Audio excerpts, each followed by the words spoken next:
Hello, everyone. I'm Denton Davidson for Gold Derby, and I am chatting with Aidy Bryant today, a double Emmy nominee this year for her work on Hulu's Shrill and NBC's Saturday Night Live. The Emmys really, really like you, Aidy. I just want to start off with your lead actress in a comedy nomination for Shrill. How does that feel to be recognized for the final season of this series that you've put so much work into the last few years? Yeah, it was, such a shock. So nice.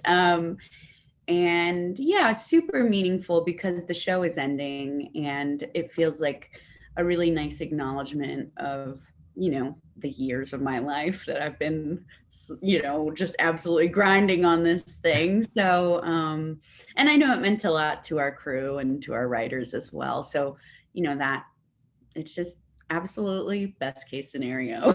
Yeah. And how was that balancing Shrill with Saturday Night Live? You're writing and acting in two shows. How did you work through that process? Yeah, it's been probably the hardest part. And, it's kind of different each season. Generally speaking, the way I would do it would be I would work in the writer's room for Shrill in the spring, which kind of worked out because SNL has more breaks then. So I could do 2 weeks solidly in the writer's room. And then when I was on at SNL, I would do kind of all day in the writer's room. And then around 3 o'clock, I would be like, okay, crap, I got to go to SNL now, and be there all night. It's not a good schedule. I don't recommend it to anyone. But then, shooting in the summer, it usually kind of worked out. So it was a lot of work, but all stuff I really enjoyed. So it was fun. Yeah. And Shrill follows your character Annie and her roommate Fran, played by Loli Adifope. And they navigate their careers, dating life, and just life in general in their 20s. Their friendship really kind of keeps them sane through everything. How did this partnership with you and Loli form? Oh yeah.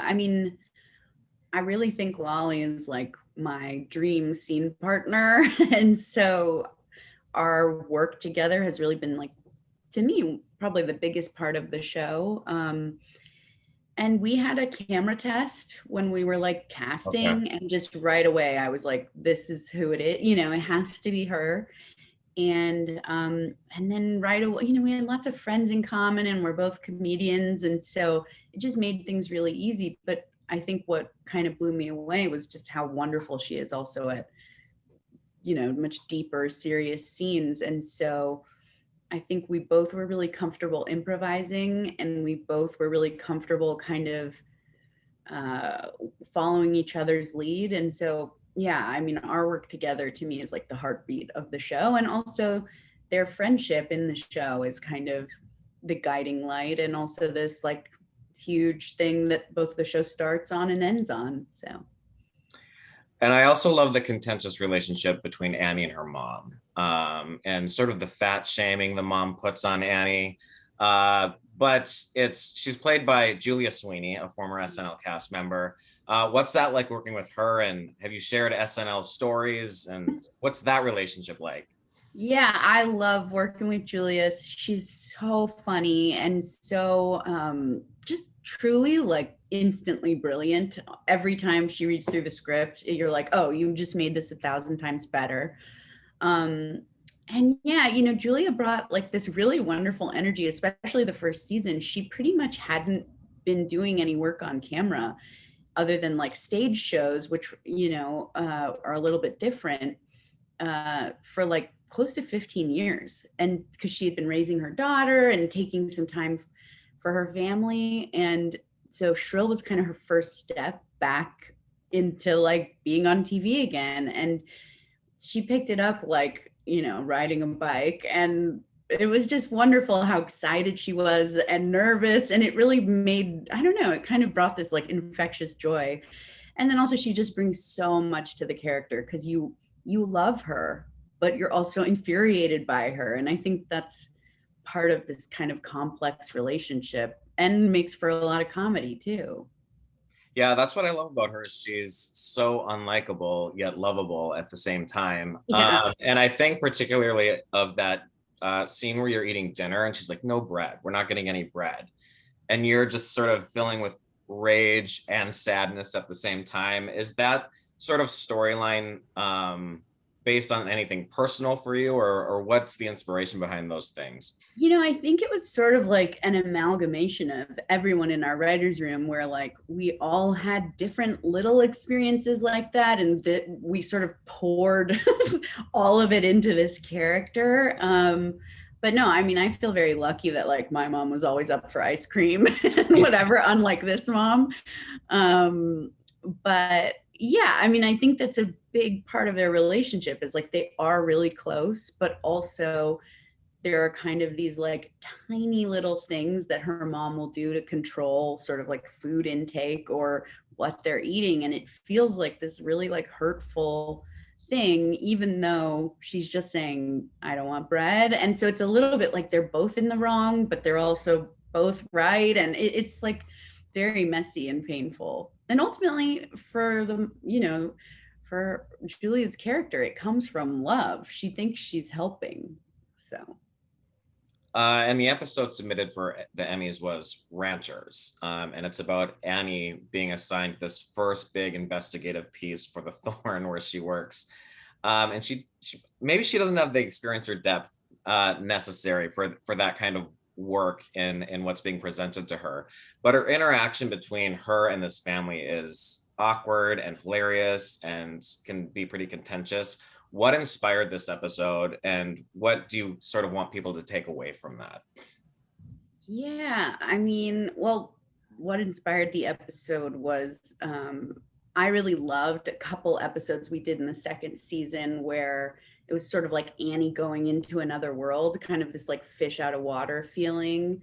And we also did it in the first season with the pool party in some ways, but in the second season we did one where she goes to like this women's conference and it's just like not her world. And I was sort of like, what's like the ultimate version of that? Like, how could we really turn that up? And I had read a lot about like the Bundys in Oregon and these sort of like more rural Oregon that are very not Portland, kind of separatist families. And so I got kind of obsessed with that and like listened to a million podcasts, and then was like, oh, what would it be like if we put Annie in there, kind of like exactly what you said, like out of her depth and not there for maybe the right reasons in a lot of ways. She's there for like her own ego. And so that was kind of where we started. And then, yeah, I think it just set up like an incredible amount of comedy to have her literally with cowboys, like shooting guns and being surrounded by like really odd people. And then I think ultimately it has this like nice sort of character reveal about who she is that helps kind of tell this story, which is like, she signed up for this because she thought it would bring her more attention or glory or make her look cool for doing something unexpected, when ultimately she's sort of giving a platform to these people who are known to be racist, and also they are getting this kind of publicity that's kind of more about how interesting they are rather than about how like vile they are. And it also, it's just like her privilege of being able to walk into that space and have a nice day with these people, which many people could not do. So I think it kind of leads her to some major self-examination, and I think gives her a new direction in her career as far as like what does she want to write about. And I think you stated perfectly when you said she has the privilege to go and have somewhat of a nice day. It wasn't really terrible for her. And one of the scenes that stood out to me as the funniest is when you start shooting the gun and you're like, yeah, like she just gets an adrenaline rush she wasn't expecting.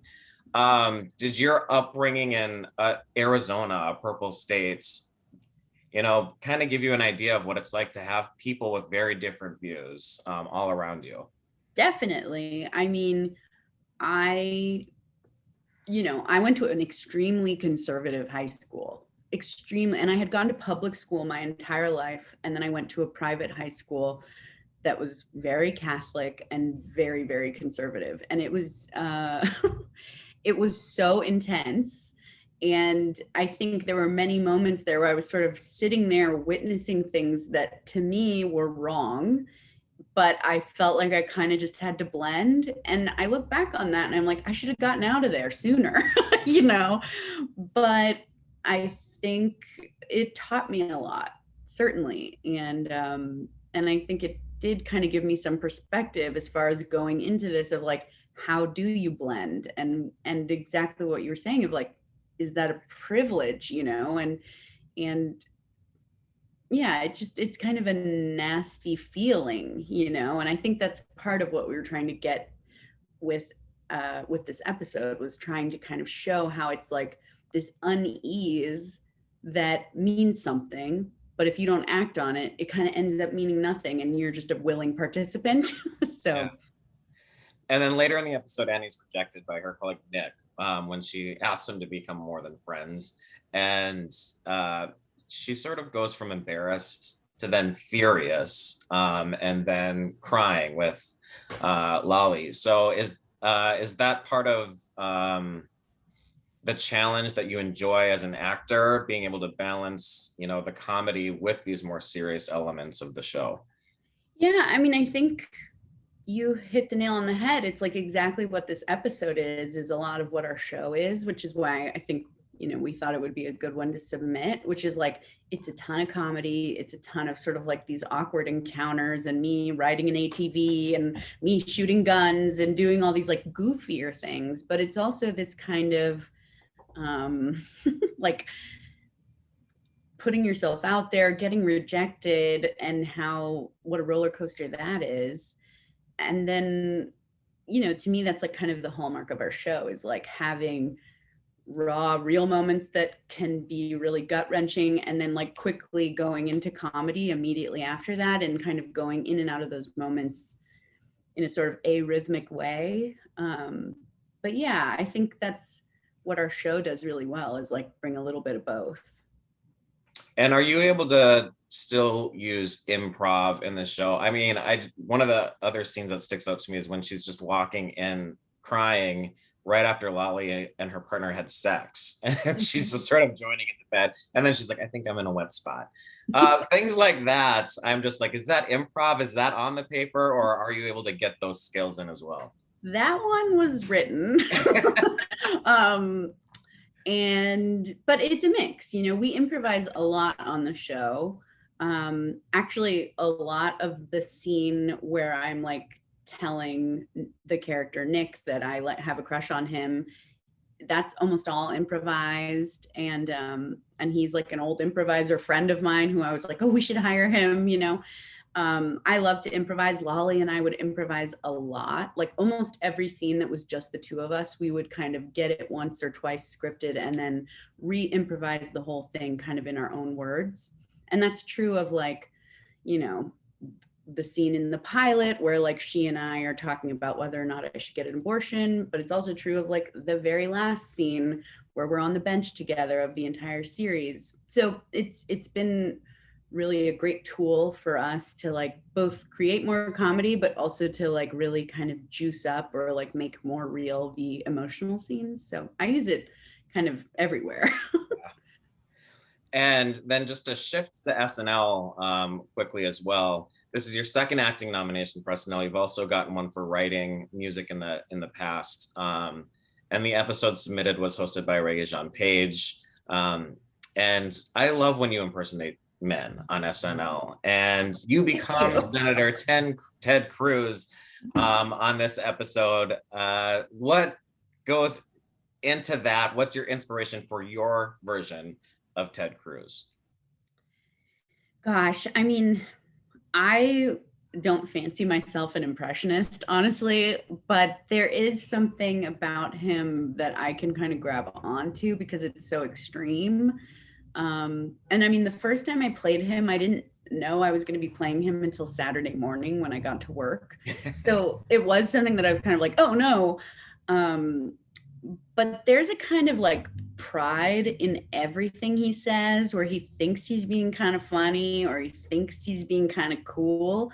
That is like very charactery about him. You know, there's kind of a smarminess, and that was something that I was like, oh, I can do that. I can do that. And then I think the most horrifying thing was that then when they put me in the beard and the wig, I'm like, oh, I kind of look like him. But so, yeah, so I mean, I think it's just kind of tapping into the smarmier side. And the cornrows and the drink he was holding from his escape Yes. from Mexico was hilarious as well. Well, yeah, I mean, and that was one of those things where like I had played him maybe like the week or two prior, and I kept thinking like, well, that's the last time I'll play Ted Cruz. And then, it was like then he went to Cancun. Then like it was just endless. Like every week they were like, pull the Ted Cruz costume back out. So I kind of couldn't believe it. Well, Aidy, congratulations on both of your Emmy nominations this year for both Shrill and SNL. I want to encourage our viewers here to head over to Gold Derby, make your Emmy predictions, beat the top experts, and watch more interviewers with top contenders like Aidy. Thanks so much for joining and talking with me about Shrill. No, thanks for having me. This was really fun.